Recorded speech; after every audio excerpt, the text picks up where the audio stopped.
മനുഷ്യ ജീവിതത്തിൽ വഹിക്കുവാൻ കഴിയാത്ത പ്രതിസന്ധികൾ വന്നു കയറുമ്പോൾ അവരോട് തന്നെ ചോദിക്കുന്നൊരു ചോദ്യമുണ്ട്: എന്നെ ആര് സഹായിക്കും? ബുദ്ധിയിൽ ചിന്തിച്ചാൽ സഹോദരങ്ങളുടെ കൂട്ടത്തിലോ, രക്തബന്ധങ്ങളുടെ കൂട്ടത്തിലോ, സ്നേഹിതരുടെ കൂട്ടത്തിലോ നമ്മെ സഹായിക്കാൻ കഴിയുന്ന ആരെയും കാണാൻ കഴിയുന്നില്ല.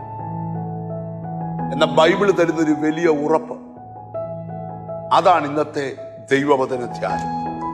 യിരെമ്യാ പ്രവാചകന്റെ പുസ്തകം 32-ാം അധ്യായത്തിന്റെ 27-ാമത്തെ വചനം: ഞാൻ സകല ജഡത്തിന്റെയും ദൈവമായ യഹോവയാകുന്നു, എനിക്ക് കഴിയാത്ത വല്ല കാര്യവും ഉണ്ടോ? മനുഷ്യനെ കൊണ്ട് കഴിയാത്ത ധാരാളം കാര്യങ്ങളുണ്ട്.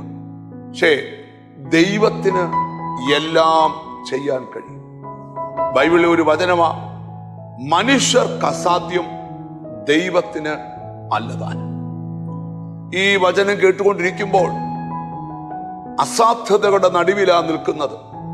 ആഴമേറിയ നിരാശ നിന്റെ മനസ്സിനെ കയറിപ്പിടിച്ചു. എന്നെ ആര് സഹായിക്കും? എന്നെ ആര് കൈപിടിച്ചുയർത്തും? എന്നെ ആര് രക്ഷിക്കും? എനിക്കും ഒരു മുന്നേറ്റമുണ്ടോ? എനിക്കൊരു ഭാവി ഉണ്ടോ? എനിക്കൊരു നല്ല ആത്മീക ജീവിതം ഉണ്ടോ? എനിക്കൊരു നല്ല വിശുദ്ധ ജീവിതം ഉണ്ടോ?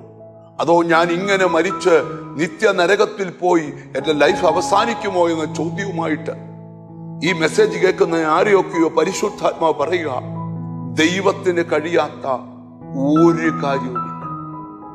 നിങ്ങളുടെ ജീവിതത്തിൽ നിങ്ങൾ ചെയ്യേണ്ടത് ഒന്ന് മാത്രം: പ്രശ്നങ്ങളെ ചെറുതായി കാണുക, നിന്റെ ദൈവത്തെ വലുതായി കാണുക.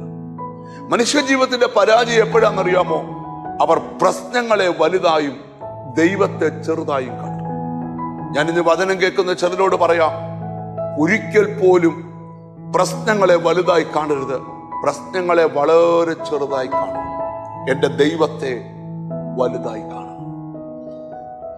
ദൈവത്തെ വലുതായി എപ്പോൾ നിനക്ക് കാണാൻ കഴിയുമോ, അപ്പോൾ മുതൽ നിന്റെ ജീവിതം വിജയിക്കാൻ തുടങ്ങും.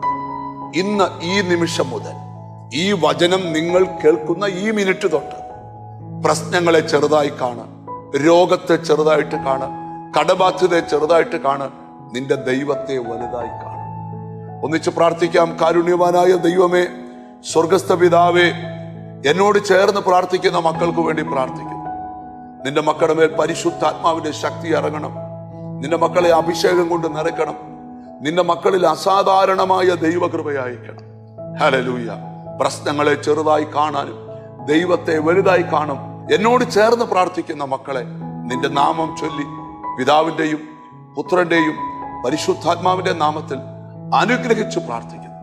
അവർ അനുഗ്രഹിക്കപ്പെടട്ടെ, യേശു ക്രിസ്തുവിൻ നാമത്തിൽ തന്നെ. ആമേൻ. ദൈവത്തിന് കഴിയാത്ത ഒരു കാര്യവുമില്ലെന്ന് ഉറപ്പായി നമ്മൾക്ക് വിശ്വസിക്കാം. ഒന്നിച്ച് പ്രാർത്ഥിക്കാം. God bless you.